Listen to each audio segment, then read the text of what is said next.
trucks, and this savings is what we're going to be using to purchase this item.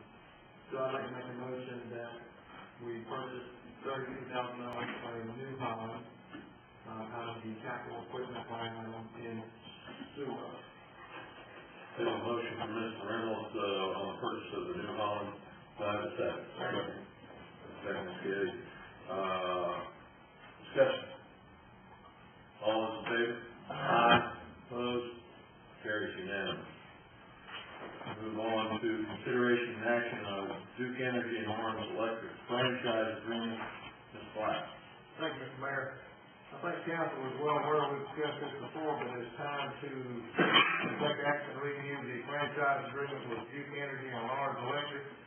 And after much discussion during the budget workshop and process, we, the council felt it was best to, if we could, to renew these two franchises at the current 3% rate with no increase, but the wording, and I think Mr. Duggan is looking over the wording, that the council or future councils have the option, if they choose, at any time during this contract or this franchise agreement, if they see fit, that they can go in there and raise the franchise fee from 3% and the state maximum is 5%. So I would like to make a motion that we theoretically just renew the current agreements as they are, and then down the road, if need be, next year, year after, whatever, we can see if we need to increase the franchise count, we'll have the option, even though these are renewed at the current rate. I have a motion for Mr. Black to accept this franchise agreement with Duke Power and Orange Electric at current rates, but with some different language. Do we have a second? Second, Mr. Hunter. One clarification. It is an ordinance. It will take two readings. The Orange Electric agreement specifically states that the new agreement will be adopted by ordinance of council. So you should have in your council notebooks ordinances associated with each one. So tonight would be a first reading on the ordinance. We'll point that out to council. And keep it the same rate, and so for the final reading, we'll plug in the exact same rate. And while one contract may be lasting because we're operating without discounting service with either of these groups, the pre-existing contract will be enforced until the new contract is voted on second reading. Any other discussion? Mr. Cook. The language in that, I know what we said, the language is that we can change it any time we want to. Even the Orange Electric, don't care what we change it. So all we're going to do is pass it on, so it ain't cost them. That's part of why we decided to keep it at 3%. That's right. So it's just a pass on thing. Yeah. Point well made. But I think, Mr. Cook, if we accept it, if we accept it as it is without that wording, then we were locked in for the duration of the contract at that percentage. We didn't have the option to increase it if council wanted to, or future council wanted to increase it at that time.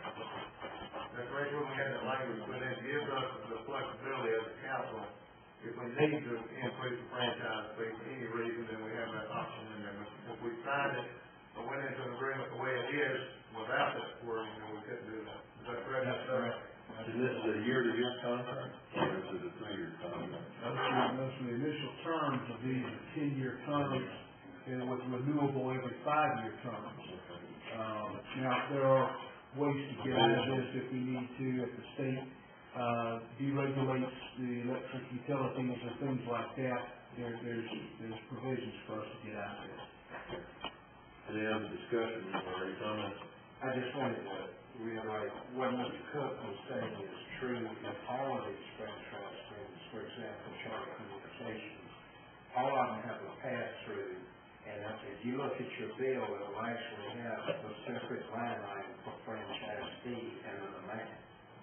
So, it's true with all franchises that I see that, with an extraordinarily rare exception that they just pass it on to the customer. So what you are doing is saving citizens more money by saving 3%. And as we did the AT&T franchise, we kept it claimed to be level with if we do something with who, we need to have the same kind of language and the same arrangements, I think, with Warren's Blanket, if we go forward like that. So the options are, good discussion. Any other discussion about the motion and the second? Hearing none, all in favor? Aye. Opposed? Carried unanimous. We move forward. Sorry. Consideration and action on appointing new city auditor, Ms. White. Thank you, Mr. Mayor.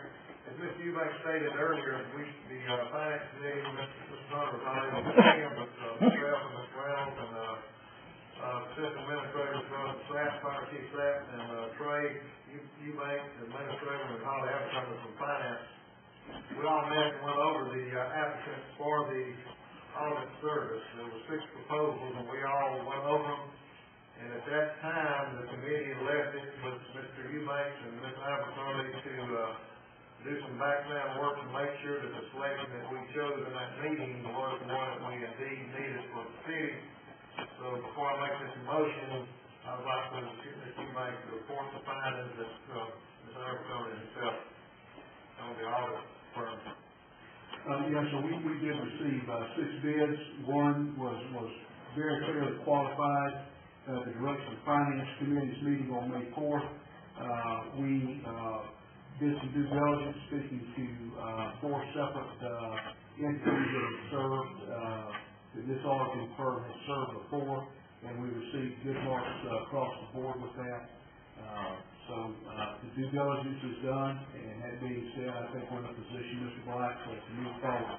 If any of member of council wants to take a look at the proposals, they're certainly available to you at any time. Thank you, Lance. So at this time, I would like to recommend the council in the form of motion that we engage the firm of Scott Mauldin to provide auditing service for the city of Mauldin. And the financial impact is $19,500 for the first year, and the total 3-year agreement is about $60,000, which was the firms we had bid on it was from $61,000 to $82,000, I think. So this one fell in with about 4 of the 6 firms with the cost figure for that, and they came with highest marks from I think some of the other cities in the state, municipal association, and everything else. So at this time, I'd like to recommend that we give Scott Mauldin firm out of Columbia the audit service for the city of Mauldin. And it's approximately $19,500 for the first year, with a total 3-year package of about $60,000. Have a motion from Ms. Black to accept Scott Mauldin for the auditing services of the city of Mauldin. Do I have a second? Second, Mr. Reynolds. Discussion? Yes, Mr. Reynolds. We did ask that John Duggan review the draft engagement letter, if he had a chance to do that. Is this, I have not had an opportunity to do that. If I can add, Mr. Reynolds, that was provided by the firm just last week. Staff reviewed it. It's boilerplate language. If this council wants to go ahead and adopt a motion, provided that the city attorney and staff is okay with the engagement letter, that would be an option for council tonight. It appears to be just the standard engagement letter. That's right. I was just going to point out, those are usually fairly conservative. And a motion to contingent upon legal review. Is that all right with you to add it on to the motion? That's fine, or we can just have one out, just issue another motion on there.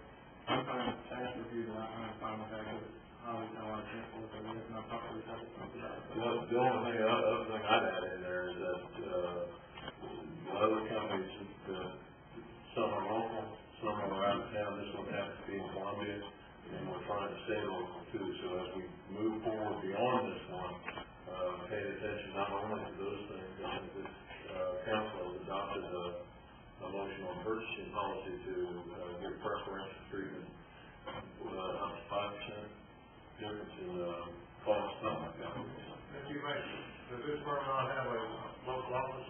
They have a more